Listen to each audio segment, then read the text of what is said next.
Do you get upset over trivial matters? Are you crying over something that someone else could easily let go of?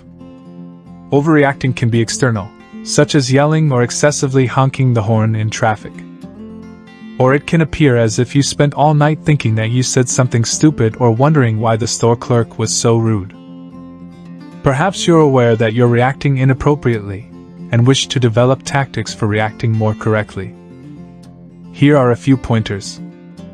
Emotional regulation is a term used in psychology to describe the act of managing one's emotional state.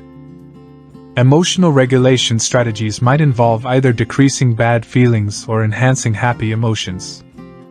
1. Determine your triggers. Do you have a habit of overreacting to the same things over and over? You can have a strong reaction to being neglected. Perhaps you were never heard by your parents, so when your partner doesn't listen to you, you react with rage or intense despair. Consider your triggers and make a list of them. The first step is to recognize them so that your emotions are not hidden from you. 2. Identification. The act of clearly naming your feelings is known as emotion labeling. Instead of expressing, "I'm terribly upset," say, "I'm so embarrassed and disappointed in myself that I failed the test." Our emotions feel less intense when we are acutely aware of how we feel and can convey our sensations. Labeling, in fact, reduces activity in the amygdala, the brain region linked in emotions and fear, according to study. 3. Contrary action. Opposite action is an emotion management method that is frequently employed in dialectical behavior therapy, a sort of therapy that assists you in managing challenging emotions. In opposite action, you engage in activities that correspond to the polar opposite of what you're feeling.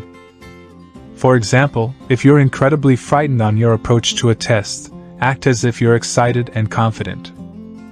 This is not another method of hiding your emotions. You must still label and release your fear. However, acting confidently reminds you that your reactions are malleable and that you have some influence over them. 4. Reevaluation. Emotional reappraisal in psychology is the process of reframing a situation to make it more positive, or at least less unpleasant. This approach can be used to either raise or decrease good emotions. Assume you were not invited to a party that several of your friends are attending. A reappraisal might be thinking that, at the very least, you now have the opportunity to save money on a new wardrobe, or that you no longer have to worry about avoiding that one person who is usually terrible to you. According to research, those who utilize reappraisal have a higher sense of well-being and less depression symptoms than those who do not. 5. Distancing oneself. Have you ever seen a documentary about a person who faced enormous adversity? You probably thought about how brave or powerful they were while you watched their narrative. Of course, they didn't feel that way at the time. They were probably filled with intense emotions like fear, despair, or fury. In the self-distancing approach, you look at yourself as if you were witnessing your circumstance from the perspective of someone else. So, rather than getting entirely engaged in your feelings and situation, look at it from the outside.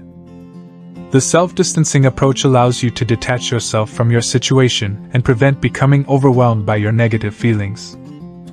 A 2021 study discovered that athletes who practiced self-distancing had lower levels of emotional reactivity, especially violent behavior, over time. 6. Distancing in time. In the present moment, everything can feel overpowering. Shifting to a different time perspective is part of the temporal distancing method. Assume you lend your favorite shirt to a buddy and they stain it by accident. Rather than reacting angrily, envision the situation as if you were looking back 5 years. You might even chuckle about it by then. How to tell if you're exaggerating? How can you determine whether you're overreacting? It's impossible to feel like you could react differently in the heat of the moment. But you probably don't feel the same way the next day. Perhaps you even regret it. A few things can cause us to react more emotionally than we normally would. If you think you're overreacting, consider the following. Am I hungry? Is it possible that I'm sleep deprived? Am I overburdened with work or other responsibilities? Am I eating poorly? Am I in a rush or running late? Are drugs or alcohol having an effect on me? Consider a person you know who is emotionally stable. What might they do in this situation? Let us review. You can improve your emotion management skills with a little practice. You can control your emotions by using tactics like identifying, naming, and self-distancing. These approaches will help you enhance your mental and physical health, as well as your relationships, job life, and overall quality of life.